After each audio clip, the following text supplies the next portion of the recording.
Muy buenos días. Les damos la cordial bienvenida a el seminario ya de apertura, el primer seminario virtual de apertura de la comunidad de adaptación en los Andes. Adaptación que se basa en justamente los ecosistemas. Esta va a ser una comunidad de práctica, vamos a tener 3 módulos, como lo hemos dicho, y una serie de seminarios, más un foro de diálogo que ya está abierto en la plataforma virtual de la comunidad.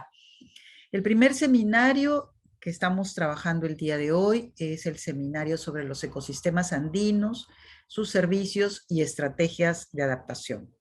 Yo voy a ser la facilitadora, soy Liliana Miranda Zara, también tengo un doctorado, un magíster, soy originalmente arquitecta, aunque ya casi no me dedico a la arquitectura, y los voy a acompañar durante todo este tiempo en la facilitación de los seminarios como de los foros.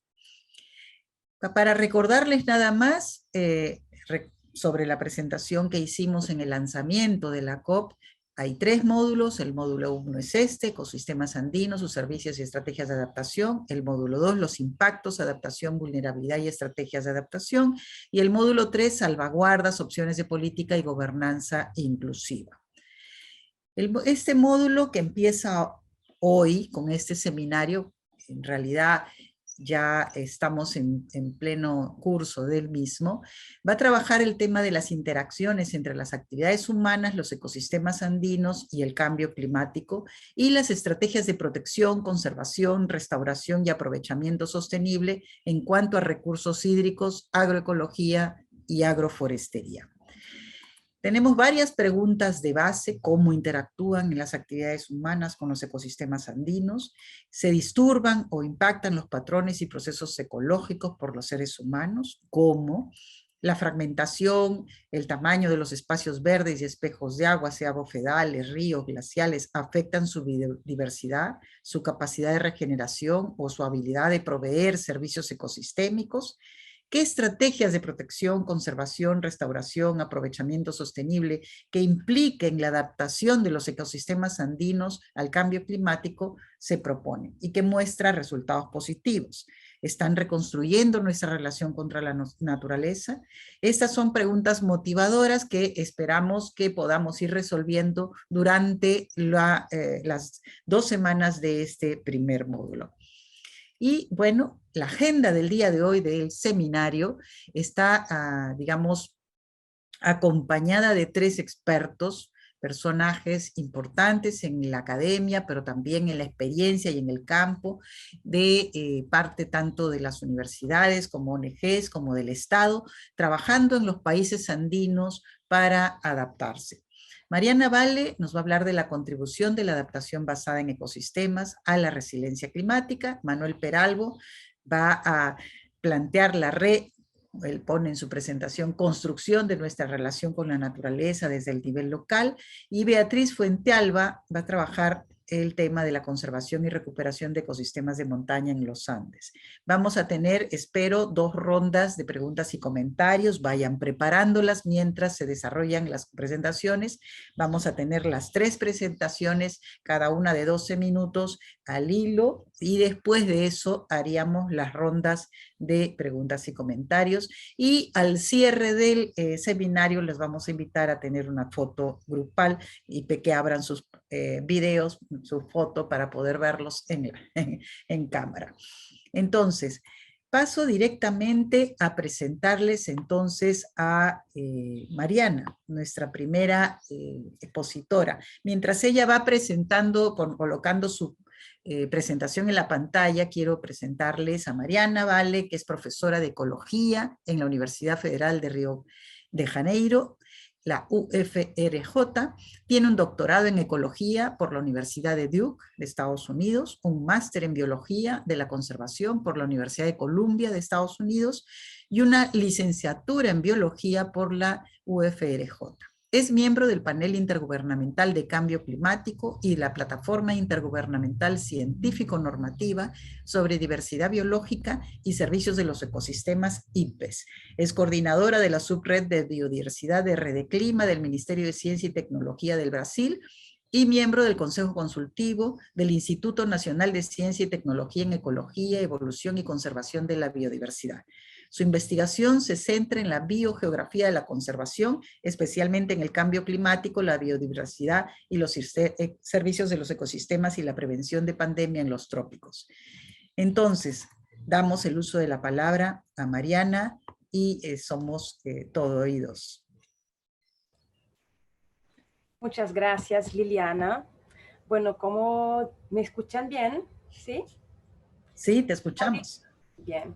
Como dijo Liliana, yo soy de Brasil, así que espero que puedan perdonar mi portuñol. Haré el mejor que pueda. Esa es la primera vez, creo, que doy una charla en español. Así, si quieren, y si lo permiten los organizadores, si hay cosas que no están claras, pueden, por favor, interromperme. A veces hago unas traducciones que no hacen mucho sentido. Pero voy a empezar entonces dando una idea general de lo que son las soluciones basadas en la naturaleza y la adaptación basada en ecosistemas, pero un panorama general, no enfocado en la región andina. Pues entonces vamos. Ok. Bueno, yo, como dijo Liliana, yo he participado del IPCC en el último reporte sobre impactos, adaptación y vulnerabilidad, junto con Liliana, además, que fue mi compañera en un capítulo. Y aquí hago un recorte que creo que es bastante importante de uno de los capítulos que muestra cuál es el riesgo de extinción asociado a diferentes espacios geográficos. Entonces, eso para especies que son endémicas, entonces son especies que solo se encuentran en esos espacios. Y uno ve que 84% de las especies endémicas de montañas que investigamos, para las cuales hay información, están en riesgo de extinción por el cambio climático. Entonces, la región andina, una región de montañas, entonces es una región que tiene muchos riesgos. Voy a hablar muy rápidamente de un trabajo que he hecho enfocado en América Central y América del Sur, en regiones que son son prioritarias para conservación y cuál es el riesgo para la biodiversidad en esas áreas. Entonces, acá vemos esas áreas que son consideradas áreas muy importantes para biodiversidad, porque tienen mucho endemismo, son muy ricas, o tiene especies que son únicas. Uno puede ver que, bueno, la región andina, claro, muy importante del punto de vista de biodiversidad. Y una de las cosas que encontramos en ese estudio, acá en el panel con colores amarillas, tenemos el número de estudios. Son números de proyecciones que reflejan el número de estudios que tuvimos en la región. Y vemos que la región andina tiene muy pocos estudios. Y en el panel que tiene colores rojas, lo que estamos viendo no es la cantidad de estudios, pero el riesgo asociado. Entonces tenemos pocos estudios, pero un riesgo muy importante en regiones andinas. Eso fue algunos de los resultados que encontramos. Y acá lo que estamos viendo aún de ese estudio, vamos acá a ver lo que dije esa gráfica. Entonces lo que vemos acá que América Central y América del Sur tiene una grande cantidad de proyecciones de riesgo. El riesgo es mucho más grande cuando no hay mitigación climática. ¿Okay? Entonces, acá lo que vemos en esa línea vertical, todo que está a la izquierda son impactos negativos. A la derecha son impactos positivos. Entonces vemos que los impactos son sobre todo negativos, y en rojo son la situación que si no hay mitigación climática. Entonces la mitigación climática tiene un potencial enorme para nuestra región. Otra cosa que encontramos son que las especies endémicas están mucho más amenazadas que las especies que son nativas o invasoras. Las especies invasoras, en verdad, ellas se benefician con el cambio climático. Y finalmente, las montañas, entonces, son datos que vienen también de los Andes, no solamente, pero también de los Andes. Y lo que vemos es que tenemos muy pocos datos y tenemos una estimativa de riesgo que es más pequeña que para la situación global. Y nosotros creemos que en parte eso es un resultado de no tenermos estudios suficientes sobre los impactos posibles del cambio climático sobre la biodiversidad en la región andina. Bueno, entonces tenemos esos riesgos, tenemos que partir para las soluciones, ¿no? Porque en parte no podemos controlar los cambios climáticos en un corto plazo. Entonces las soluciones basadas en la naturaleza, hay muchas definiciones, creo que van a conocer diferentes definiciones acá. Una de las definiciones es que es la gestión y el uso sostenible de la naturaleza para hacer frente a los desafíos socioambientales. Y son todos los desafíos socioambientales que tenemos hoy día. No solamente el cambio climático, pero el cambio en el uso del suelo, la polución, la inseguridad hídrica, la inseguridad energética y todo eso. Y cuando nos concentramos en los cambios climáticos, entonces hablamos en general de la adaptación basada en ecosistemas, porque es una estrategia de adaptación a los cambios climáticos. Entonces es una categoría de solución basada en la naturaleza, que también se basa en la capacidad de los ecosistemas para amortiguar los impactos negativos del cambio climático sobre las personas. Entonces, adaptación de la población humana, de los sistemas humanos, utilizando la naturaleza como la base. Entonces, el cambio climático está como un elemento central de la adaptación basada en ecosistemas. Y algunos ejemplos, por ejemplo, la reforestación y conservación de manglares para proteger contra las tormentas y ayudar a controlar la erosión que está asociada con eventos extremos de cambio climático.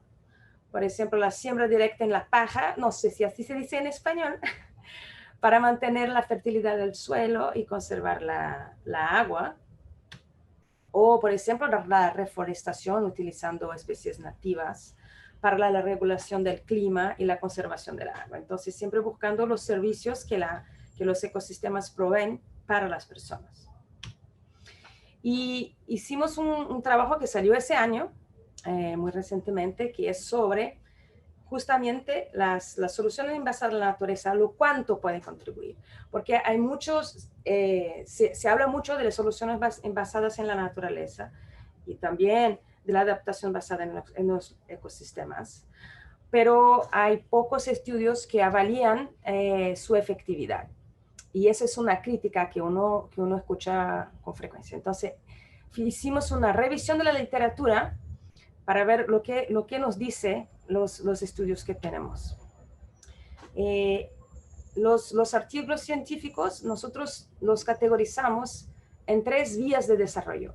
Un desarrollo meramente humano, que básicamente es como si uno no se preocupa con la naturaleza. Entonces son esas situaciones en que se enfoca exclusivamente en desenvolvimiento socioeconómico sin ninguna preocupación con cuestiones ambientales.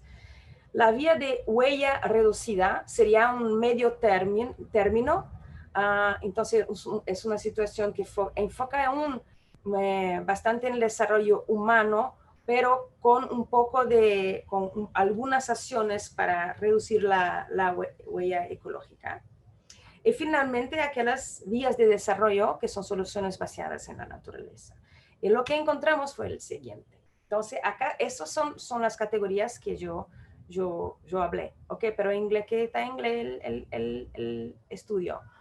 La primera, el negro, muestra el cambio climático sin ninguna vía de desarrollo, sin intentar hacer una vía de desarrollo para mejorar los problemas socioeconómicos.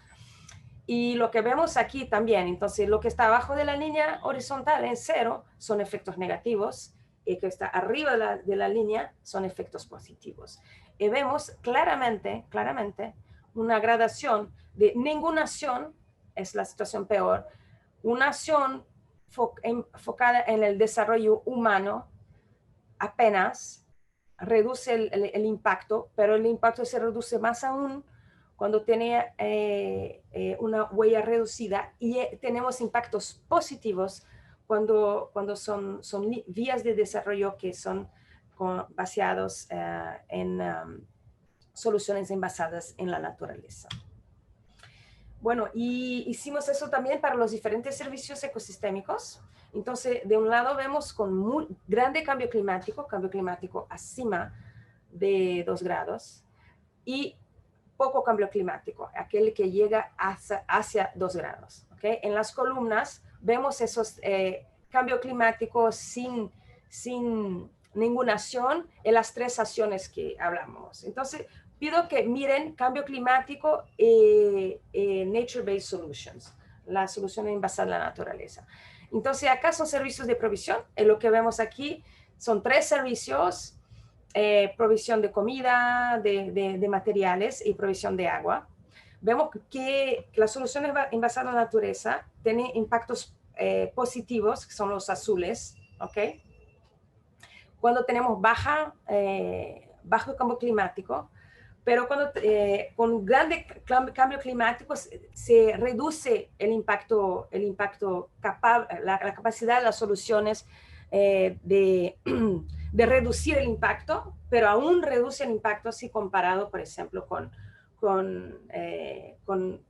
ninguna acción. ¿Okay? Hicimos la misma cosa para servicios regulatorios y para servicios que son servicios culturales de soporte, pero no voy a discutir eso ahora porque ya casi se acaba mi tiempo.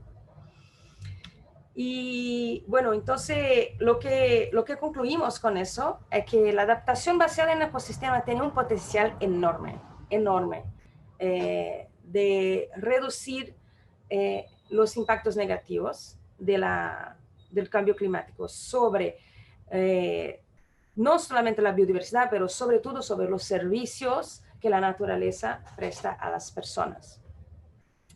Pero existe un límite adaptativo, un límite en que la adaptación basada en el ecosistema o otros tipos de adaptaciones pueden llegar.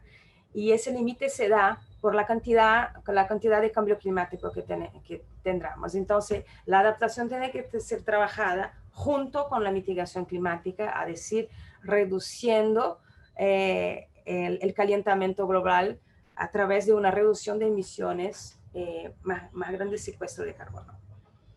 Y eso acá está mi contacto, y tendré grande placer en escuchar sus preguntas.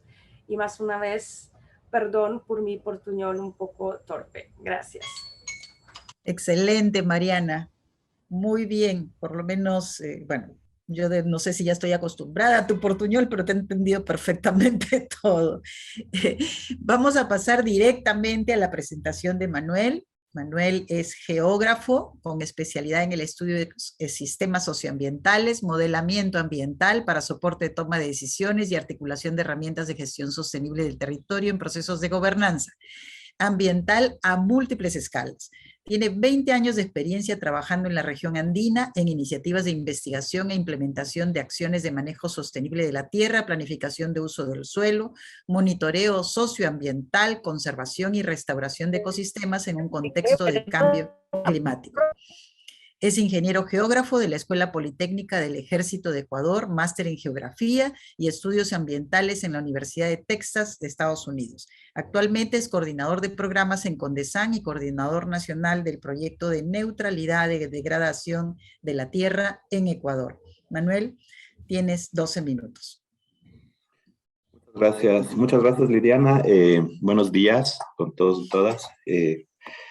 Y felicitaciones por esta iniciativa, por este proceso de intercambio de aprendizajes. Creo que todos aprendemos en este tipo de eventos. Yo les debo confesar que cambié a última hora un poco el título de la presentación, sobre todo porque, digamos, inicialmente entiendo que el interés era entender mejor estas oportunidades justamente de promover adaptación a escalas de pronto más locales. Y sin embargo, lo que les quiero presentar brevemente hoy son experiencias que hemos ido implementando, desarrollando marcos conceptuales también a lo largo del tiempo en el marco de distintas iniciativas que como Condesan hemos implementado en la región andina, y que creo que el resumen, si se quiere, o una de las ideas fuerza es que siempre tenemos que vincular procesos a distintas escalas.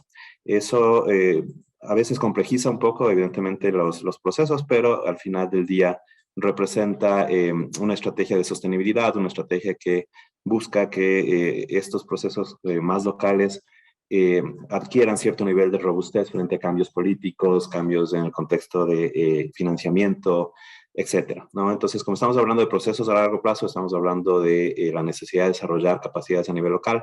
Esta es una de las estrategias que les quiero contar rápidamente a través de esta presentación. Y pues, claro, estamos nosotros, digamos, nuestra experiencia como Condesan en las distintas iniciativas que implementamos se enfoca mucho en paisajes y ecosistemas andinos, ecosistemas de montaña. Esto ya lo sabemos, ya se ha mencionado, son áreas extremadamente biodiversas y que al mismo tiempo tienen una importancia alta por la provisión de bienes y servicios ecosistémicos clave para poblaciones urbanas y rurales en la región. Al mismo tiempo son ecosistemas, modos de vida, paisajes en general muy frágiles, muy vulnerables y sensibles a los efectos combinados, tanto del cambio climático como de otros factores de cambio, entre ellos el cambio de cobertura y uso de la tierra y otros procesos macro también de transformaciones estructurales. Al mismo tiempo son paisajes que han sido utilizados por mucho tiempo. Lo que vemos hoy es el resultado de una historia larga de ocupación y que pues también sabemos que enfrentamos retos importantes para promover su sostenibilidad y la resiliencia de estos sistemas, ¿no? Una de las características de estos paisajes, pues evidentemente su complejidad, digamos que está vinculada, entre otras cosas, a la presencia de gradientes ambientales, de elevación, de humedad, etcétera, muy pronunciados. Y eso también se traduce en la importancia relativa que tienen distintos procesos de cambio social y ambiental a lo largo de este gradiente. Se ha documentado ya que, por ejemplo, en las zonas más altas de las montañas, el impacto del cambio climático puede ser, digamos, comparativamente mayor que en ecosistemas de zonas bajas. Sin embargo, siempre va a interactuar con otros factores de cambio, como cambio de uso del suelo, contaminación, especies invasivas, fuegos, entre otras fuentes de presión.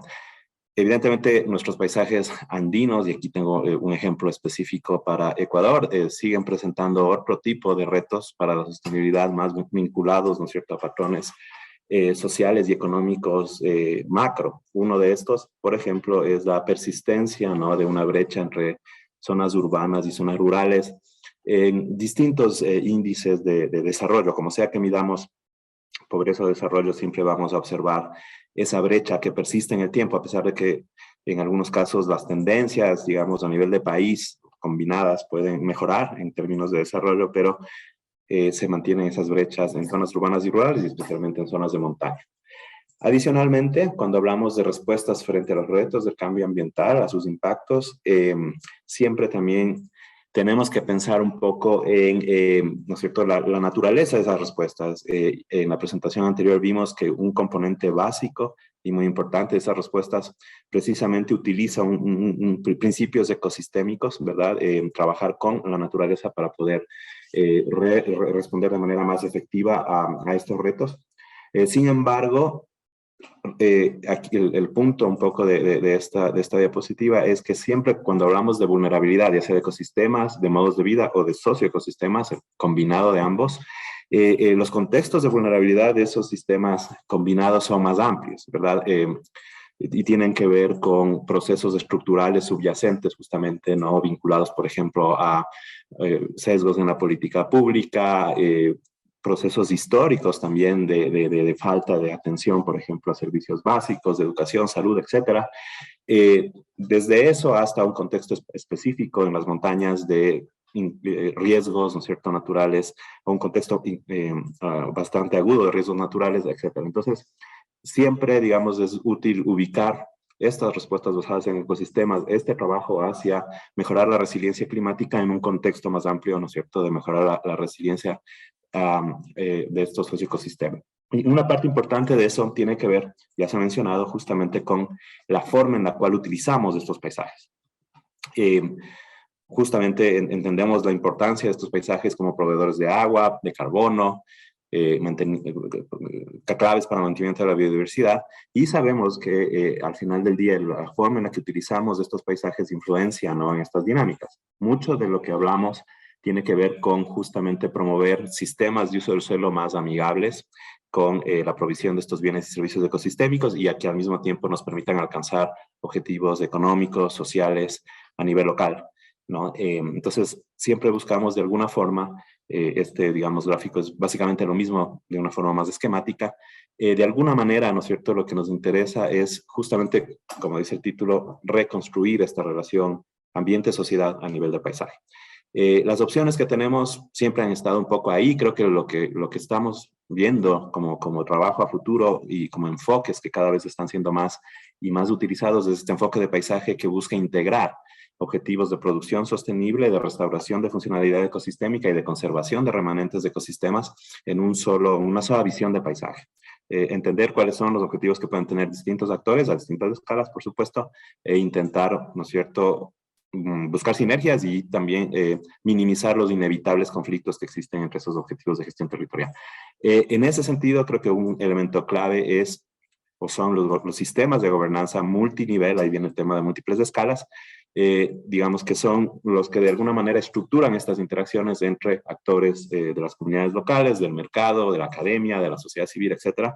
Todos estamos vinculados, ¿verdad?, a través de sistemas de gobernanza, algunos formales, ¿no es cierto?, el marco legal, pero la mayoría y los más importantes creo que son reglas en uso, ¿verdad?, formas en las cuales fortalecemos, por ejemplo, la participación a nivel local, la participación de gobiernos locales, del sector público, etcétera.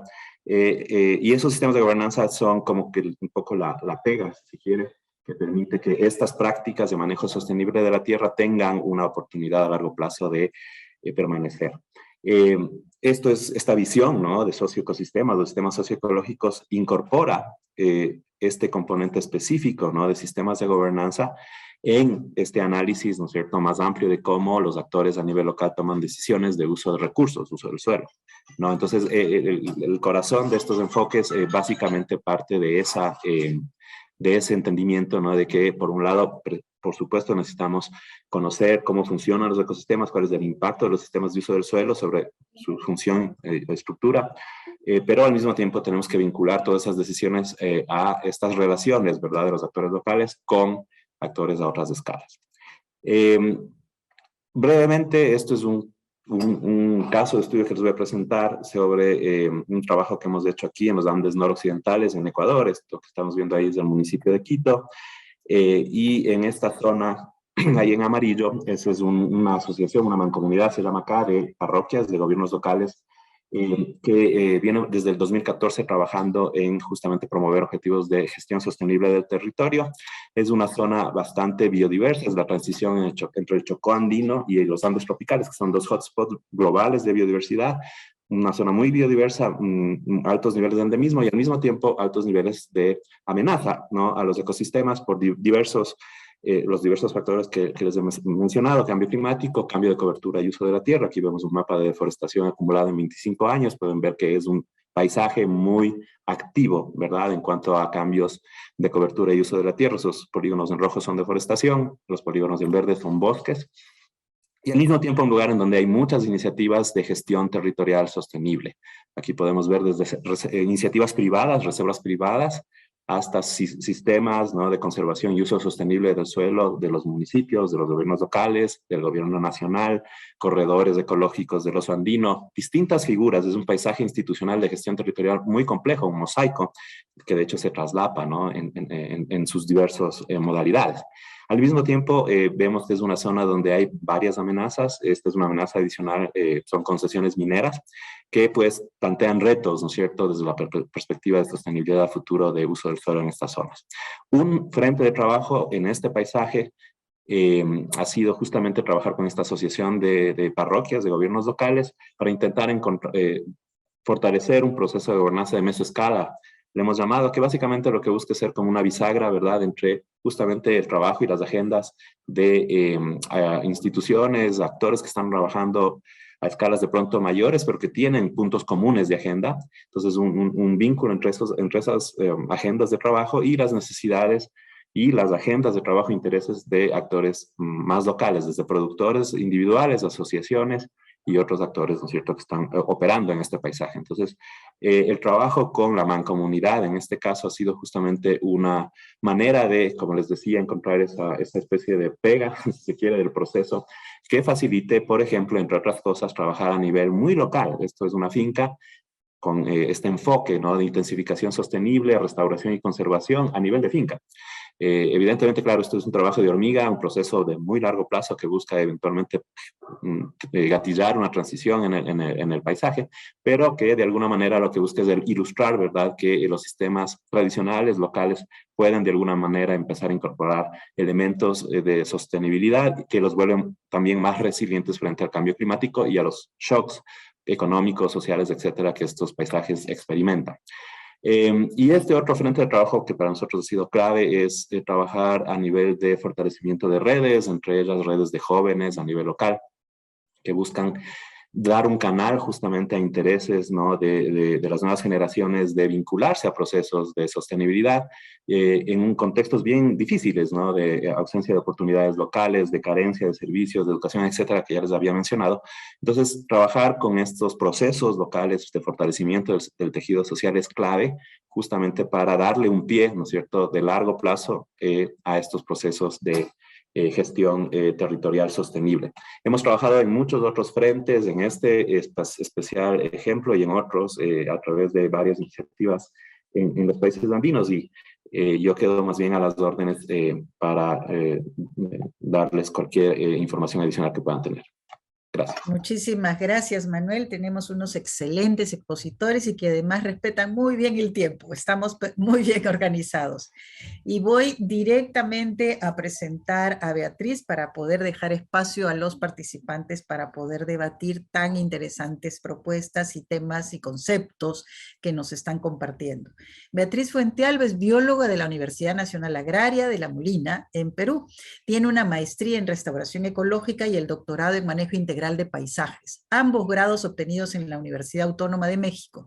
En los últimos años se ha dedicado a promover investigación multidisciplinaria alrededor del manejo, conservación y recuperación de los socioecosistemas de montaña y los servicios ecosistémicos que proveen. Desde el 2019 es la directora de la Dirección de Investigación de Ecosistemas de Montaña del INAH-IGEM. Beatriz, te escuchamos. Bueno, buenos días a todos. Muchísimas gracias por la invitación a esta comunidad de práctica, que le deseamos muchísimos éxitos y gracias a todos los participantes que están aquí. Entonces, yo voy a hablar un poco de mi experiencia en conservación y recuperación de ecosistemas de montaña.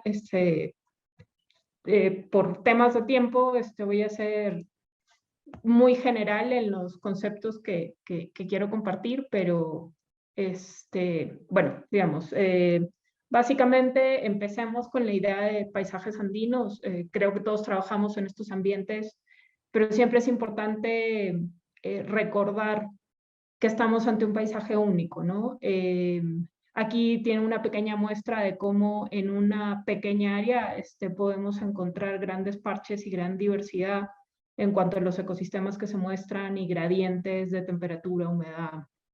Entonces aquí podemos ver espacios donde hay, a ver si se ve un ecosistema más tipo matorrales, zonas que son más húmedas, que aquí en Perú les llamamos bofedales, zonas de bosque, tenemos incluso en algunas partes glaciares, ¿no? Entonces, ¿qué caracteriza los paisajes andinos? Es este fortísimo gradiente altitudinal, que en muy cortitas distancias, un gran gradiente, digamos que hayan 300, 400 metros de diferencia de altitud, van a generar condiciones físicas y climáticas diferentes y por lo tanto la presencia de la vegetación también va a cambiar, que es un buen indicador de cambios importantes, ¿no?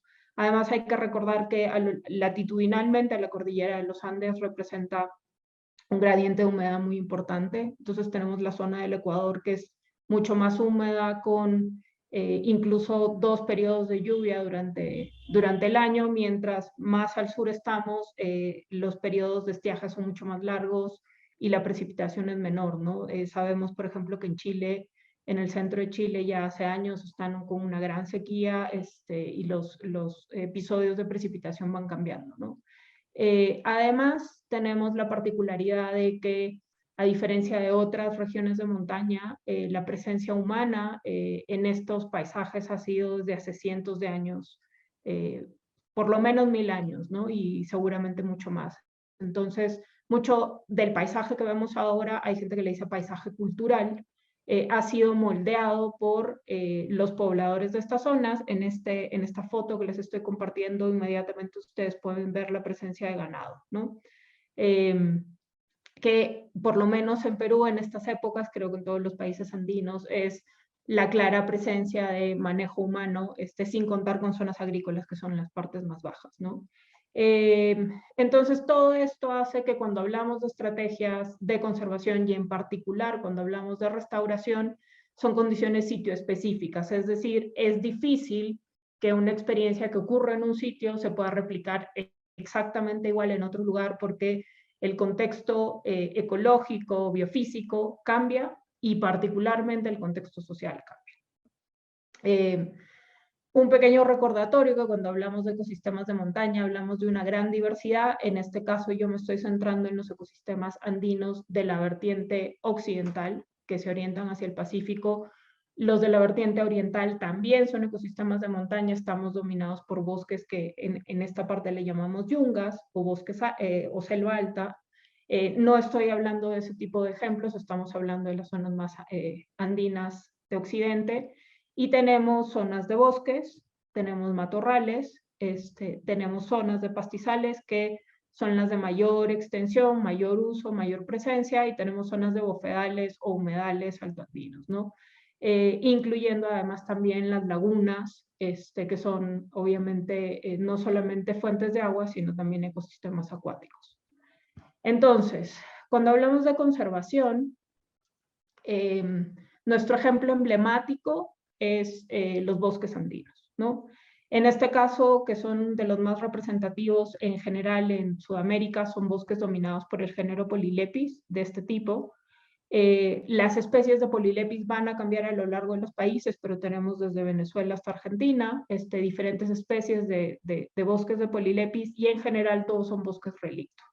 En esta parte central de los Andes, yo trabajo en Perú, vivo en Huaraz, encontramos bosques que son relicto de pequeña extensión y han sufrido un gran proceso de fragmentación, porque sabemos que son una de las pocas fuentes de material leñoso para sea construcción o sea cocina, para las familias que viven en las zonas altoandinas, ¿no? A partir de 4000 metros, prácticamente es el único árbol que uno encuentra, entonces han sufrido fuertísima presión. Y hay muchas estrategias de conservación, principalmente a través de áreas naturales protegidas, para tratar de mantener estos bosques. Este es uno de los mejores ejemplos en términos de fragmentación. Entonces hay ya varios estudios sobre cuáles deben ser los tamaños adecuados de los fragmentos que deberían estar, o sea, por lo menos de 1 hectárea. Y como en muchos bosques, no solamente los andinos, sino en general en el mundo, la matriz del paisaje es fundamental para su conservación. Es decir, tenemos que tener cierta distancia entre los bosques para que haya flujo entre las especies que conforman estos bosques y haya una óptima conservación. Si tenemos un pequeño bosque o un gran bosque aislado completamente, rodeado de pastizales y sin nada alrededor, va a ser más difícil que su conservación sea adecuada. ¿Y por qué son tan importantes? Este es nuestro principal refugio de diversidad en zonas de montaña, ¿no? Los llamados hotspots. Aquí tenemos muchas aves endémicas que solamente viven en este tipo de ecosistemas, y no se han hecho suficientes estudios de otros grupos como insectos de todo tipo, arañas, hongos. Nosotros hemos empezado a trabajar con algo de líquenes, de musgos, y son especies que solamente vas a encontrar aquí, sin contar con vegetación acompañante. Entonces, este es nuestro emblema de conservación en las zonas andinas. Hay otros tipos de bosques andinos, eso es importante. La vegetación de bosques ribereños o riparios asociados a ríos, deben ser los bosques que más han sido afectados, prácticamente no existen, han sido reemplazados en estas zonas por eucalipto, pino, sobre todo eucalipto. Entonces, en términos de conservación, probablemente los bosques deberían ser como nuestro principal punto de atención. ¿Por qué no estoy incluyendo otro tipo de ecosistemas? Porque están bajo un altísimo manejo. Entonces, si hablamos de conservación de humedales o de pastizales, esto va a ser muy difícil si no incluimos un componente de manejo. Prácticamente toda la zona andina, pastizales y bofedales o humedales están bajo manejo, principalmente ganadero. Entonces, ¿cuál es la estrategia más común que se ha utilizado para la recuperación, restauración de estos ecosistemas? Es el cercado, ¿no? Entonces aquí les tengo dos ejemplos de trabajos que hemos hecho. Cercando pastizales, y después de unos años uno ve esta diferencia de cómo se recupera la cobertura vegetal y cómo en este caso tiene muchísimo suelo expuesto y es altamente pedregoso. Mientras en bofedales lo que tenemos es aquí una zona que ha sido altamente pisoteada por el ganado, altamente fragmentada, y de este lado tenemos la recuperación de la vegetación. ¿Qué es lo que se encuentra en este tipo de ejemplos? Que la recuperación de vegetación, sobre todo gramíneas, estos pastos, es lo primero que se recupera rápidamente, pero no necesariamente vemos cambios en otro tipo de especies. Por ejemplo, en bofedales esta vegetación de cojín le toma mucho más tiempo. Y nuestra principal pregunta es, una vez que este pasto se ha recuperado, ¿cómo lo manejamos para que la gente pueda seguir haciendo uso de estos espacios sin perder la integridad, digamos, del ecosistema? Otro ejemplo que tenemos de recuperación en zonas de bofedales es este bofedal que tenía canales de drenaje que lo que hacían era secar este espacio para que el ganado pueda acceder a los pastos. Este es un ejemplo de un pedazo del canal pequeño. Se hicieron diques para rehidratar, digamos, elevar el nivel de la napa freática para poder regar estos bofedales y recuperar este nivel, ¿no? Entonces, en este caso estamos hablando de una recuperación del régimen hídrico, esperando que haya una recuperación en términos de vegetación y aprovechando que este espacio había sido reducido la actividad del ganado en este lugar, ¿no? Entonces, tenemos algunos ejemplos de cómo se puede hacer restauración en los espacios, pero lo que no tenemos claro es cómo combinar esto con el uso que la gente tradicionalmente le da a estos espacios. Entonces, algunos mensajes que quiero transmitir ya para cerrar la presentación es que hay muchísimos retos pendientes en ecosistemas andinos cuando hablamos de conservación y principalmente restauración, ¿no? Lo primero es que se necesita trabajar con un enfoque de socioecosistema. No tenemos suficiente conocimiento ecológico de cómo funcionan naturalmente estos ecosistemas, lo cual dificulta el tratar de recuperar esos procesos naturales, pero a la par tenemos que incorporar el conocimiento local, ¿no? La gente de esta zona es la que ha permitido que los ecosistemas existan como existen actualmente, y estamos haciendo mucho trabajo, sobre todo en zonas de pastizales, para entender un poco mejor y tratar de recuperar algunas estrategias que tienen los pobladores para mantener o mejorar la condición de sus pastizales, ¿no? Por otro lado, es súper importante que si vamos a hacer experiencias de restauración se haga un monitoreo. Hay muchos ejemplos de gente que reforesta con queñual o hace recuperación de pastizales, pero después no se toma un solo dato, entonces no sabemos en qué sentido está beneficiando y en qué sentido está fracasando cada una de estas experiencias, y sin eso no se puede hacer intercambio, mejoras e incrementar nuestro conocimiento sobre estos espacios. Por otro lado, tenemos que entender que cuando hacemos restauración en un contexto tan complejo vamos a tener que priorizar objetivos. Entonces, si nuestro objetivo es priorizar adaptación, ¿es adaptación en qué sentido y en beneficio de quiénes, ¿no? Se usa mucho ecosistemas de montaña para priorizar el tema de agua, por lo menos aquí en Perú es fundamental porque nuestra costa es un desierto y depende del agua que se genera en la zona de sierra. y actualmente en contexto de cambio climático hablamos de almacén de carbono. Entonces, si esa va a ser la prioridad de la restauración, van a ser ciertas estrategias las que ocupemos, pero si la prioridad es biodiversidad, seguramente serán otras. Y si hay gente que depende de los recursos que genera ese ecosistema, también tenemos que incluir, priorizar, por ejemplo, la provisión del forraje o las necesidades locales. No siempre se va a poder hacer todo a la vez. Entonces hay que tener claridad de hacia dónde estamos llevando las estrategias de restauración y siempre en acuerdo con la población local. Aquí pongo solamente un par de ejemplos de que es importante también empezar a trabajar con propagación de especies nativas, no solamente queñual, que es como en este momento lo que más se trabaja. Estamos trabajando con especies de pastos, especies de arbustos, etcétera. Y entender un poco estas intervenciones como la reforestación, cómo están afectando este sistema de regulación hídrica en estos espacios, ¿no? Y tenemos que trabajar mucho más, que es la parte más difícil, sobre estrategias de manejo sostenible para estos ecosistemas. Eso es todo por ahora. Gracias. Muchísimas gracias, Beatriz, realmente muy clara.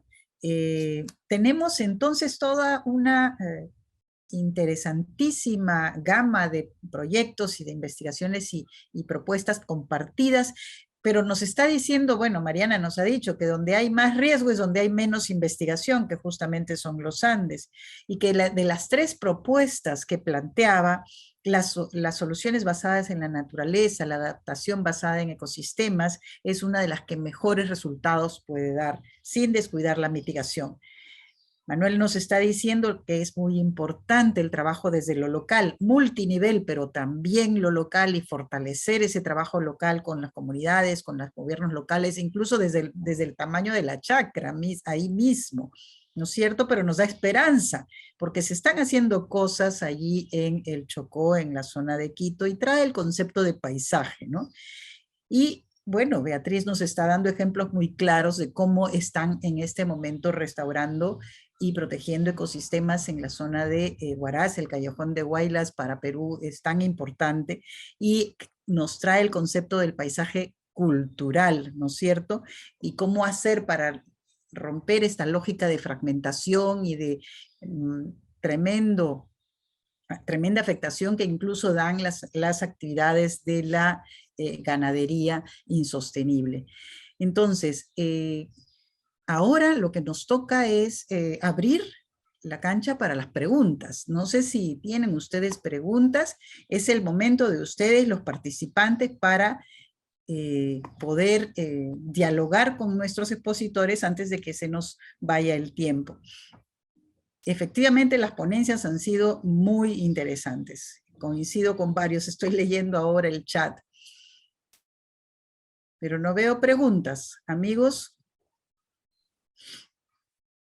están invitados a participar.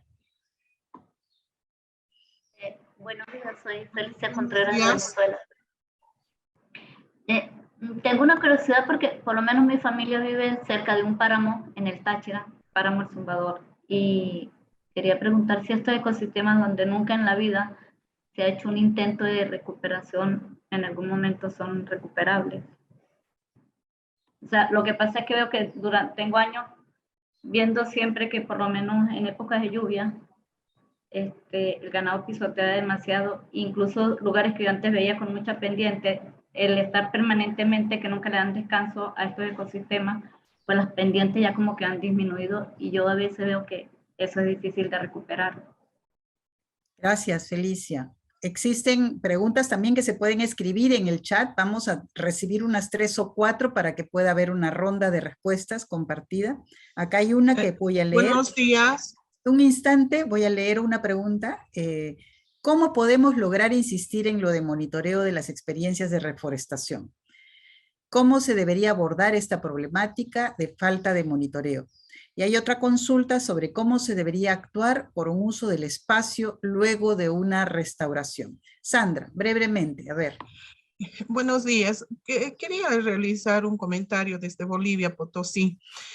Sucede que yo he estado trabajando desde el año 1998 en la zonificación agroecológica socioeconómica del departamento de Potosí, una zona altiplánica ¿no? Eminentemente altiplánica, y en la actualidad vengo realizando un trabajo de investigación respecto al uso de suelo que se tenía en ese entonces y el año 2016, donde se ha podido elaborar el plan de uso de suelo, en realidad el plan de ordenamiento territorial a nivel departamental, donde se ha tenido, ¿no? Digamos, información. Y creo yo que las exposiciones que han presentado son magníficas, pero sin embargo, el trabajo que estoy realizando también entiendo de que no se pueden llevar a cabo acciones efectivas debido a la falta de información que se tiene respecto a todos los factores y a todos los elementos que conllevan la aplicación de las estrategias. No sé si entre la experiencia que tienen los expositores y quizás todos los participantes han podido tal vez en sus países, en sus regiones, superar esta situación. Gracias. Gracias, Sandra. A ver si hacemos los comentarios lo más breve posible para poder dar espacio a todos, o de frente mejor escribir. Aquí hay otro comentario, una pregunta desde Bogotá, de la Secretaría Distrital del Ambiente. Da las gracias a la conferencia de hoy y por los importantes aportes. Hay que decir esto también, en el chat están todos agradeciendo. Y hay otra pregunta: ¿cómo alinear manejo sostenible de la tierra con estrategias de manejo y conservación de la biodiversidad? ¿Conocen alguna experiencia relevante? Y bueno, están pidiendo de que en Perú se dé prioridad a la reforestación en los Andes. ¿Cómo relevar eso? ¿Qué es lo que se puede hacer?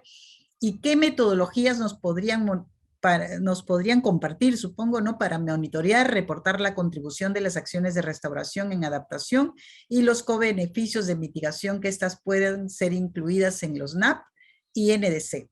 Bueno, yo creo que ahí lo dejamos para esta ronda, a ver si logramos que nuestros expositores puedan contestar en 4 minutos cada uno las preguntas que encuentren más adecuadas para su presentación. Y seguimos el orden. Mariana, ¿estás ahí?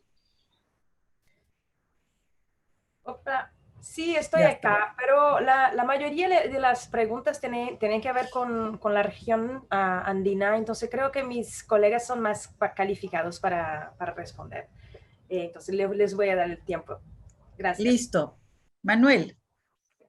Gracias por estas interesantes preguntas. Sí, brevemente, el tema de monitoreo es clave. En efecto, es un reto. El monitoreo, por definición, sobre todo en estos temas, es a largo plazo. Eso genera, pues, ¿no es cierto?, unos retos específicos, no solo financieros, a ojo, sino realmente para nosotros el reto principal ha sido cómo organizas, ¿verdad?, intereses que incluso pueden haber de implementar monitoreo a largo plazo, cómo los organizas de una manera sensible, ¿no?, que permita que se mantengan en el tiempo. Una forma de verlo ha sido a través de redes. Hemos trabajado mucho en redes a nivel regional, en los Andes, investigadoras que ya, digamos, de alguna manera están en sus sitios trabajando en monitoreo. Digamos, ahí el trabajo ha sido un poco motivarles a colaborar, intercambiar información y eventualmente generar visiones de síntesis a nivel regional. Esa es una forma de verlo. Claro, a nivel más local empiezan a haber otros retos, a pesar de que igual el enfoque en redes es válido, pero para nosotros, digamos, este trabajo colaborativo, acción colectiva, llamémoslo así, para generación de información a largo plazo, es una forma de ver de enfrentar, digamos, esa necesidad de generar información sobre justamente lo que decía Beatriz, el impacto de estas prácticas en el tiempo, ¿no? Qué tan efectivos estamos siendo para alcanzar uno u otro objetivo. Eso tiene que ver con el tema de falta de información que se mencionó para, por ejemplo, la zonificación o procesos de planificación territorial. Eso es inevitable, es la realidad. Básicamente creo que en esos contextos es muy importante integrar, también ya se mencionó, sobre todo tener muy clara la base local normativa, digamos, normativa en el sentido de qué es lo que quieren los distintos actores a nivel local. ¿Qué queremos? ¿Queremos más agua? ¿Queremos más biodiversidad? Esa base tiene que ser muy robusta para que de alguna forma compense, a pesar de que eso es muy difícil, las débiles y los vacíos de información o la débil información que a veces hay, ¿no es cierto?, sobre estos procesos. Y finalmente, para el tema de alinear, digamos, el tema, si entendí bien, la conservación de la biodiversidad con el tema productivo, ¿verdad? Creo que hay muchos ejemplos que van hacia allá. Nosotros hemos visto mucha promesa e impactos interesantes, por ejemplo, en figuras de restauración con fines productivos, que también lo mencionó Beatriz, a través de sistemas, por ejemplo, agroforestales diversos, bosques comestibles, ¿no? Que tienen funciones de biodiversidad bien específicas y al mismo tiempo mejoran la soberanía alimentaria a nivel local y en general la implementación de principios agroecológicos en sistemas productivos, que tienen también un valor de conservación y restauración. Muchas gracias, Manuel. Beatriz, ¿tienes respuestas, comentarios? Sí, tengo muchas.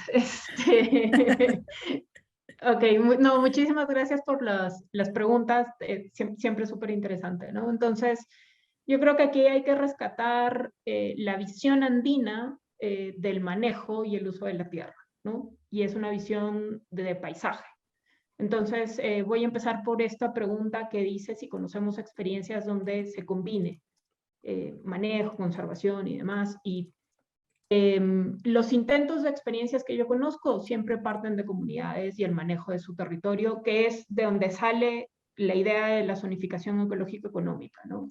Entonces, en un paisaje ideal, donde es manejado por un mismo grupo de gente, tú puedes tener espacios destinados a conservación en áreas dependientes muy altas, en zonas más inaccesibles, en lugares donde es más limitado el acceso, entonces, y que obviamente tenga las condiciones adecuadas para ello. Entonces, mantengamos esos lugares que no van a ser de un alto uso para conservación, sitios que ya han sido muy degradados, que han perdido su capacidad productiva, hagamos recuperación para producción, entonces hagamos recuperación de tierras para zonas agrícolas, recuperemos zonas para que nuestro ganado se alimente mejor.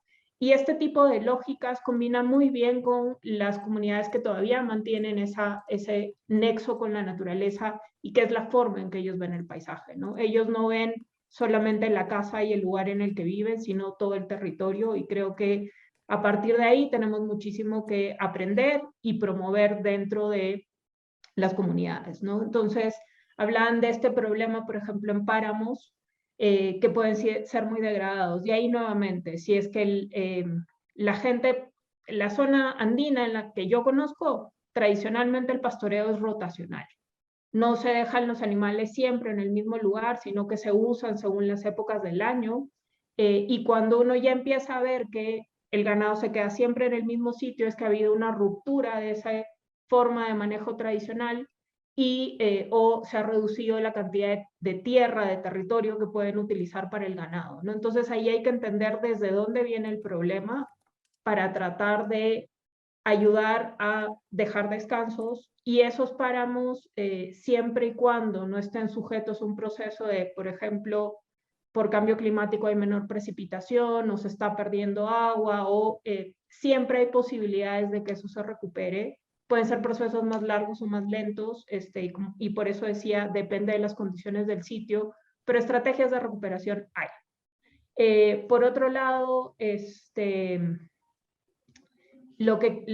último punto que quería es esta última pregunta sobre las metodologías para reportar temas hacia adaptación, ¿no? Pensando en las NDCs. Y ese es nuestro gran reto actual. Cómo realmente la recuperación de un ecosistema está generando beneficios que reflejan adaptación. En general es la pregunta del millón. Creo que todos los países estamos en las mismas, ¿no? ¿Cómo reportamos mejoras en adaptación? ¿Cómo aseguramos que eso que estamos haciendo, recuperar un pastizal, recuperar un humedal, realmente está mejorando las condiciones de adaptación de la población aguas abajo? Y tal vez en ese sentido Mariana tendría algo interesante que comentarnos. Entonces, le reboto la pregunta tal vez para la siguiente ronda, porque sí sería interesante ver cómo estas soluciones basadas en naturaleza y adaptación basada en ecosistemas, si ella conoce si hay alguna forma de indicadores o formas de reportar beneficios. Gracias. Bueno, ahora Mariana tiene otra vez el micro, me parece. No sé si quieres comentar, Mariana. Pues sí, bueno, como ha dicho Beatriz, esa es la grande crítica que tenemos en el momento para las soluciones basadas en la naturaleza. Es una lacuna de conocimiento sobre su efectividad. Entonces, bueno, hicimos ese trabajo en que hicimos una revisión de la literatura, pero la verdad es que sobre todo para los países tropicales tenemos mucha necesidad de medidas de efectividad. Y eso se pasa también con conservación en general. En general, en la conservación aún no se hace mucho el ejercicio de evaluar la efectividad de las acciones, y eso es muy importante. Entonces, no creo que sea difícil hacerlo. Uno tiene que saber cuáles son los objetivos, y adentro de los objetivos del proyecto tiene que tener la evaluación de la efectividad, que son, claro, casos específicos.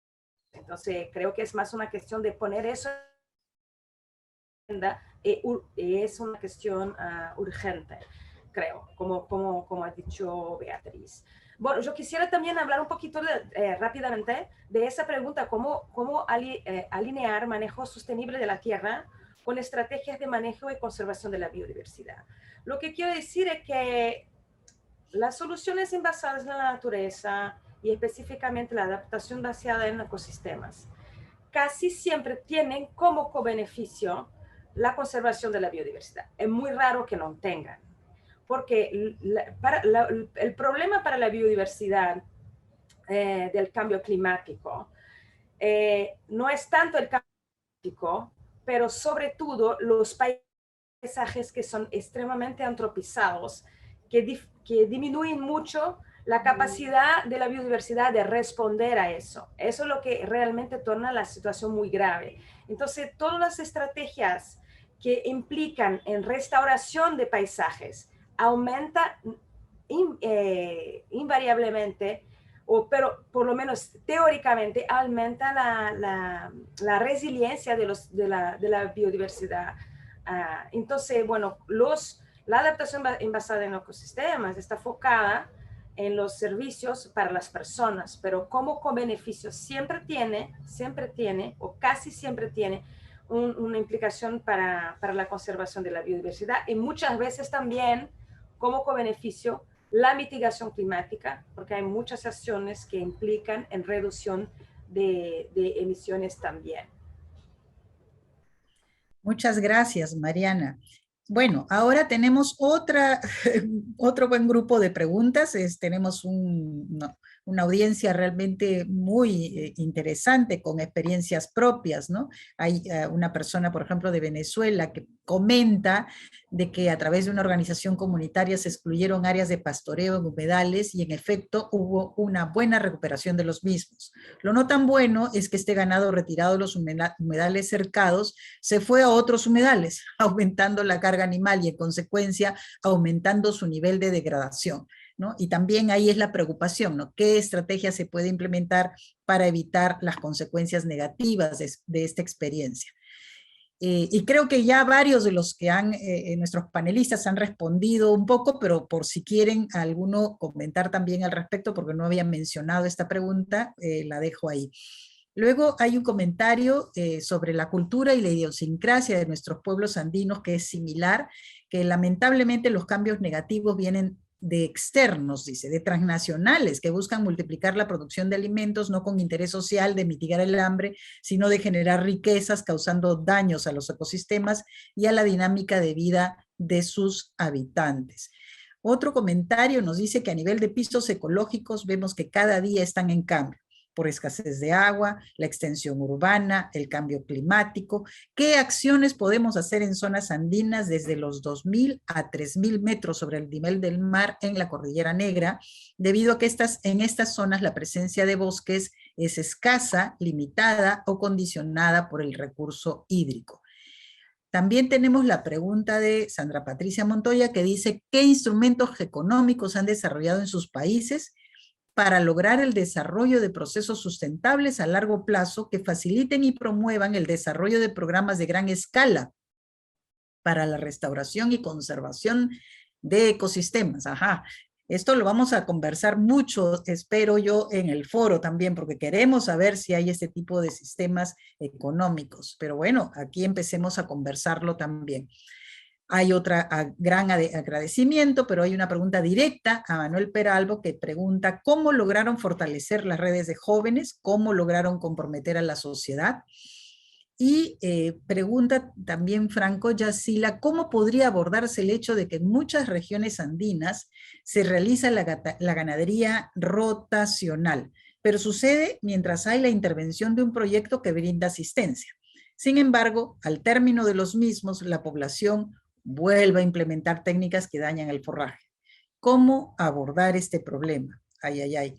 Y bueno, una pregunta directa para Beatriz es, además de las prácticas socializadas como la clausura de praderas, diques para elevar el nivel del agua y propagación de especies de pastos, que son experiencias piloto, ¿cómo estas están siendo asumidas por las comunidades y qué apoyo vienen recibiendo del gobierno local o regional o de los sectores? Nuevamente, felicitaciones para las ponencias y preguntan cómo vincular la adaptación basada en ecosistemas con la adaptación basada en comunidades en la región. Ajá, acá hay un concepto interesante, ¿no es cierto? Potencialmente su vinculación podría dar sostenibilidad a las iniciativas de adaptación desde un enfoque social. Y bueno, Manuel, te están pidiendo el contacto. Está en la presentación y vamos a compartir las presentaciones. Hay varios que han estado preguntando. Los que están participando de esta comunidad de práctica pueden ingresar a la plataforma de la comunidad. Allí hay foros de discusión. Por favor, ingresen. Hemos abierto varios foros para hablar sobre bofedales, zonas pastoriles, sobre los glaciales. Comenten, porque a partir de ahí además nos interesa conocer sus experiencias y poder organizar el siguiente seminario. Pero les vuelvo a dar la palabra, por favor, a nuestros panelistas. Con todo gusto leo sus preguntas, síganla haciendo, todavía tenemos, creo yo, un poquito de tiempo. Queremos, a ver, Manuel, de repente como has tenido preguntas directas, de ahí pasamos a Beatriz y quizá Mariana pueda cerrar. Manuel. Gracias, sí, me uno a esos agradecimientos por el interés y todas las preguntas que están saliendo muy, muy importantes. Voy a empezar por el tema de redes que ha salido en el chat. A ver, nosotros, digamos, primero empezamos a trabajar con redes y sobre todo con redes de jóvenes en este proyecto. Esta experiencia que les cuento es una experiencia que se dio en el marco de un proyecto de bosques andinos y cambio climático, justamente, ¿no? Buscando promover resiliencia. Porque en esta zona específicamente, y creo que esto es común en muchos paisajes de montaña en los Andes y en otras montañas del mundo, tenemos varios procesos, entre ellos unos procesos, ¿no es cierto?, de migración de la población rural hacia zonas urbanas, por ejemplo, lo que hace que la población que se queda va envejeciendo, digamos, en promedio, y que de alguna manera eso también plantea ciertas trayectorias, ¿no? Y posibilidades futuras de uso del territorio diferenciadas por estas dinámicas demográficas y de movimiento de gente. Sin embargo, ¿no? Lo que nosotros vemos es que hay ciertos lugares donde hay oportunidades, donde hay jóvenes que están interesados e interesadas en mantener su vínculo a la tierra, mantener de alguna manera, ¿no es cierto?, el uso de la tierra, sin embargo, de pronto con otras visiones. Entonces, eso nos motivó a empezar a trabajar con jóvenes acá, específicamente en este ejemplo que les muestro acá cerca de Quito, en el Chocó andino, y empezamos un poco con temas, digamos, como de interés. Al inicio fue una red de jóvenes que se dedicó a la comunicación socioambiental. Eso los motivó mucho, les permitió conocerse entre ellos, conocer el territorio, conocer algunos temas, ¿no es cierto?, de interés, en el tema, por ejemplo, de resistencia minera o de opciones de producción sostenible, turismo. El turismo es una actividad importante ahí, etcétera. Entonces, fue como un punto de entrada que les permitió empezar a articularse, empezar a conocerse, empezar a conocer el territorio y de ahí empezar a pensar en otras cosas. De hecho, esta red con la que empezamos a trabajar hace ya algunos años, ahora ha transitado hacia una iniciativa de comercialización de productos agroecológicos, ¿no? Ya como un emprendimiento, digamos, que nace de esta red que empezó con temas de comunicación. Y eso me voy a saltar un poco al tema de mecanismos, ¿no es cierto?, de mecanismos financieros, llamémoslo así, para promover la permanencia y la sostenibilidad a largo plazo de este tipo de de iniciativas. Hay muchas, evidentemente. Creo que la que nos interesa en el marco del ejemplo que les estaba mencionando tiene que ver mucho con generar condiciones de articulación a mercado, en mejores condiciones de articulación a mercado de los pequeños y pequeñas productoras agrícolas y pecuarias. Eso es importante porque, como ustedes saben, muchos de los sistemas de pequeños, de agricultura familiar campesina, pues llamémoslo así, están vinculados a mercados locales, pero no tienen realmente mecanismos disponibles que permitan, ¿no es cierto?, que incentiven la adopción de prácticas sostenibles, ya sea esto restauración, conservación de remanentes o cambiar prácticas productivas per se. Lo que buscan mecanismos como cadenas cortas de comercialización o sistemas participativos de garantía es generar, ¿verdad?, o promover la producción sostenible, orgánica, agroecológica, etcétera, pero vinculada a, ¿no es cierto?, un mercado, a una demanda que ojalá diferencie precios por esas prácticas. Esa es una forma de verlo. Evidentemente hay muchos otros mecanismos, financiamiento climático, todo un universo amplio, ¿no?, de opciones, pero nosotros vemos que si estamos trabajando en paisajes de montaña con pequeños y pequeñas productoras, necesitamos de alguna manera hacer que esta adopción de prácticas sostenibles se traduzca, ¿verdad?, en unos beneficios tangibles de inmediato o más inmediatos para estas familias. Muchísimas gracias, Manuel. Beatriz.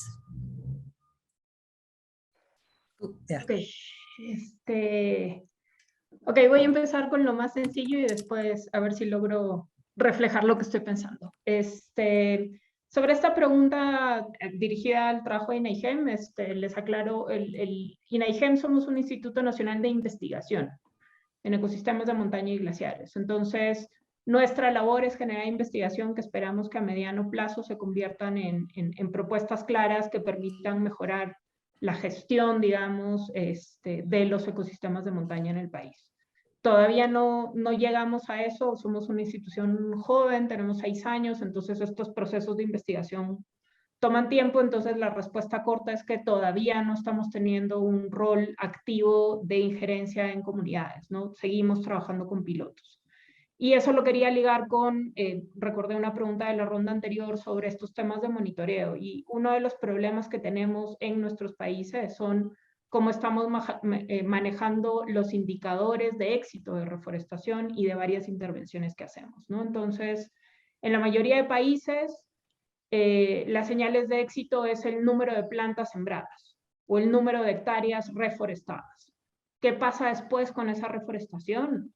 Eso no se monitorea. De hecho, si un año después el 90% de lo que sembramos se murió, eso no queda reportado en ningún lado. Entonces, es parte del problema en nuestros países de la visión de corto plazo que tenemos, ¿no? Entonces, en general, en la política pública, lo que se valora son cifras que uno pueda reflejar en el corto plazo. Entonces, sembré tantas plantas y con eso es suficiente. Entonces, por ahí tenemos un problema de fondo que no es tan fácil de cambiar, digamos, ligando un poco una pregunta con la otra.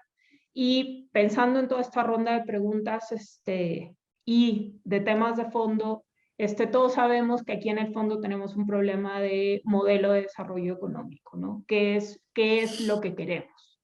Entonces hay una última pregunta que plantea, ¿cómo le dicen? El elefante en medio de la sala o algo por el estilo, que es la minería. La minería en zonas andinas. Sabemos que ese tipo de actividad productiva es probablemente el causante de una gran parte de problemas, no solamente por temas de contaminación, que es lo que cita la pregunta, sino por temas de conflicto social, por temas de ruptura dentro de comunidades, por temas de manipulación de autoridades. O sea, hay muchísimos problemas asociados a ganar dinero fácil. Y una de las reflexiones que yo siempre trato de decir es, no hablemos de la gente de las comunidades o del sector rural como que fueran diferentes a nosotros. Nosotros puestos en una situación así, ¿cuánta gente no conocemos que lo que quiere es ganar dinero fácil, ¿no? Entonces, ahí tenemos un problema de fondo que evidentemente nosotros y nuestras acciones en concreto van a ser bien difíciles que logren cambios profundos. Entonces, ¿qué hacemos con la minería? Es la pregunta del millón, ¿no? El desarrollo económico de nuestros países depende de esa actividad. No podemos decirle que no a todo. ¿Cómo hacemos que sea una actividad más amigable con el ambiente y menos disruptiva con las comunidades andinas? Depende de nuestras legislaciones y lamentablemente los grupos de poder siempre van a llevar las cosas hacia beneficios económicos personales, ¿no? Entonces, por ejemplo, cuando se pregunta cómo hacemos que las comunidades hagan un buen manejo y gestión de los pastizales, por qué lo hacen solamente cuando los proyectos están presentes, todo surge un poco de lo mismo, ¿no?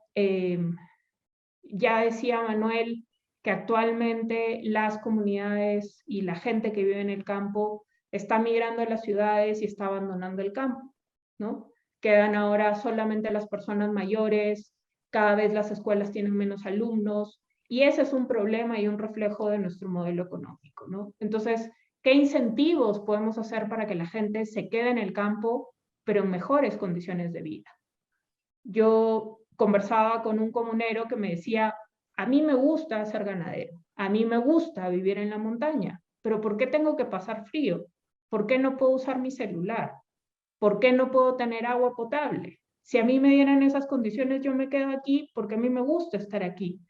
Pero ¿por qué tengo que migrar a la ciudad para tener o sea, más comodidades? Y de ahí parten muchísimo de los problemas que tenemos, que evidentemente no los vamos a poder solucionar aquí. Ojalá tuviéramos respuestas para esos. Y ahí es donde el rol de los incentivos económicos para la conservación y restauración son importantes, pero no son solamente para eso, sino que permitan que se apoye a la gente que vive en el campo a tener mejores condiciones de vida. Es decir, ayúdanos a conservar esto y a cambio de eso vas a tener una vida más cómoda. No necesariamente migrando a la ciudad, sino teniendo una serie de comodidades. Y ahí es donde viene la pregunta de qué tipo de calidad de vida queremos darle a la gente en nuestros países andinos, ¿no? Y bueno, lo dejo ahí porque obviamente podría seguir. Ya vamos a entrar a una etapa realmente clave, ¿no? En este debate de fondo, hablar del elefante escondido en la mesa, que no lo vemos. Pero bueno, no quiero tampoco meterme en el debate, nos queda poquísimo tiempo, pero quiero darle un último espacio a Mariana por si quiere redondear las ideas de su presentación o responder a alguna de las inquietudes presentadas. Mariana. Pues esa pregunta sobre la relación entre la adaptación basada en ecosistemas y la adaptación basada en comunidades, yo creo en verdad que los dos tienen un diálogo muy natural. Claro que hay muchas acciones que son top-down de gobiernos en ciudades o en zonas rurales que no involucran la comunidad. También hay acciones también de la industria que también son top-down en que no involucran las comunidades locales, pero muchas de las acciones exitosas involucran las comunidades. Por ejemplo, el ecoturismo de bases comunitaria, los agrobosques, en ambientes urbanos, las huertas comunitarias, también la producción de plántulas para reforestación que involucra las comunidades. Hay muchas experiencias en ese sentido. Entonces, yo creo que el diálogo es un diálogo natural. Es necesario para que la adaptación basada en ecosistemas sea exitosa. Pues eso. Muchísimas gracias, Mariana. Pues bien, realmente estoy bastante contenta, y yo supongo que los organizadores también, sobre lo que hemos logrado debatir el día de hoy. Y me imagino que obviamente ustedes también. Estamos entonces en el momento cúspide final de este seminario virtual. Les quiero hacer simplemente un último aviso. tenemos el foro de diálogo, es un foro de intercambio, es un foro donde queremos conocernos más. Miguel Caguana hace incluso una nueva pregunta que ya la llevaremos al foro. ¿Cuál serían esos incentivos para tener una vida cómoda y evitar la migración? Perfecto, vamos, conversemos en el foro por la plataforma de la comunidad de práctica. Sí, esta es una comunidad de práctica, no es un curso, no es un taller, no es una sucesión de seminarios y nos vamos y ya. Queremos que podamos, a partir de la práctica y la experiencia de todos ustedes, intercambiar ideas y co-construir un conocimiento en conjunto. Entonces, les invito a llevar sus dudas, sus inquietudes al foro y allí nos vamos a encontrar para seguir conversando sobre todo estos temas. Me despido también invitándoles a que pongan su cámara. Tenemos que tomar la foto antes del cierre del seminario, por favor, para poder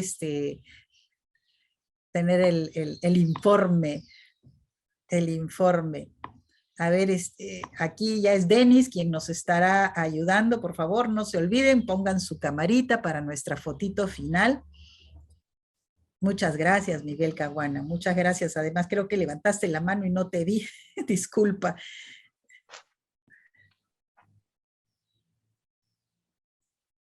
El enlace muchas gracias. Entonces, como mencionas, Liliana, voy a tomar las capturas del grupo. Muchas gracias a todos los que han abierto la cámara.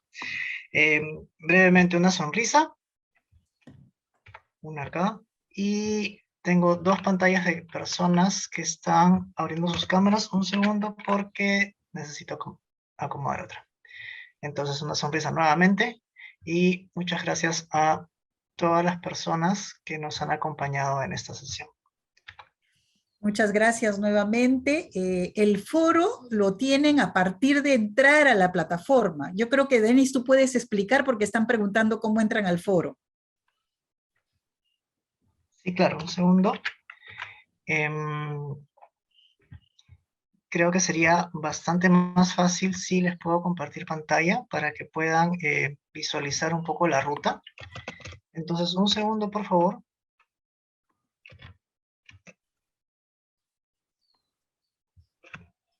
Si gustan ya pueden ir apagando sus cámaras y voy a presentar brevemente cómo acceder. Ahí van a tener la explicación a los que están preguntando. Hay varios que preguntan sobre sus credenciales también y otros que han tenido, parece, problemas de ingreso. Te comenté eso antes de empezar la sesión, Denis. Sí. Excelente, fue un momento justamente para estos temas. Primero, para todas las personas que ya cuentan con su credencial y el acceso, pueden entrar directamente a la página de adaptacionandes.org. Arriba está la parte, el icono para módulos. Y luego de una breve introducción, pueden seleccionar empezar el módulo 1. Donde va a cargar, pueden ver un video de introducción. Brevemente lo voy a saltar.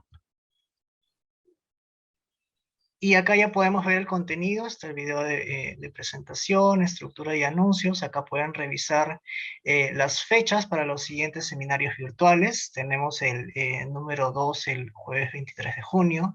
Y aprovecho la cuña para recordar que pueden postular sus experiencias. Vamos a dar indicaciones luego. Finalmente, al lado izquierdo pueden ver la penúltima línea, dice foro de diálogo, donde al momento tenemos abierto el foro de diálogo sobre identificación y caracterización de los bofedales en la región andina. Es el primer ecosistema que estamos tratando. Vamos a dar apertura a otros dos conversaciones referentes a otros 2 ecosistemas mañana. Y finalmente el viernes otros 2 más. Van a ustedes poder verlos cuando ingresen a la página de la comunidad, si es que no les llegan las notificaciones. Yo estoy conectado como Practical Action, así que puedo compartir una opinión acá y a la vez continuar la conversación. Por ejemplo, este comentario de Lisette. Hay un comentario también de Dani que se ha respondido y ha compartido un enlace. Entonces este foro de diálogo nos sirve para poder, como dices Liliana, generar la conversación, el intercambio y engancharnos todos en esta comunidad de práctica. Esto es sobre el uso del foro. Siéntanse libres, por favor, de navegar sobre las otras secciones de la página. Hay recursos específicos para cada módulo, publicaciones generales para toda la comunidad de práctica, blogs que vamos a ir implementando a lo largo de la, disculpen, a lo largo del desarrollo de la comunidad de práctica. También están invitados a postular y participar a través de sus experiencias, casos de estudio o investigaciones. Puede ser a través de los blogs o a través del seminario virtual número 2, 4 y 6. Y finalmente revisar el directorio de contactos para todas las personas que han escogido publicar su información de manera abierta sobre la web. Esto es sobre el uso de la plataforma. Muchas gracias. Voy a dejar compartir pantalla. Les agradeceré también que puedan revisar en sus correos, ya sea bandeja de entrada, bandeja de spam u otros correos, si es que pueden identificar un correo de comunidad @adaptacionandes.org donde están sus credenciales. Si no lo encuentran, pueden escribirme directamente a info@practicalaction.org. Voy a dejar el correo en el chat acá para que puedan elevarme sus consultas. Si están acá, han recibido por lo menos una de las notificaciones que hemos mandado. Entonces, la comunicación ya está. Estamos facilitando simplemente el acceso a través de las credenciales a la página web. Muchas gracias, Liliana. Muchas gracias a ti, Denis. Acabo de compartir lo que ya había compartido Patricia, porque el chat está avanzando y se puede perder. He puesto el enlace donde está el formulario para que presenten, postulen con sus experiencias y sus casos para presentarlos en el seminario siguiente, en el seminario número 2. Quedamos entonces en vernos en la siguiente sesión. Muchísimas gracias a todos.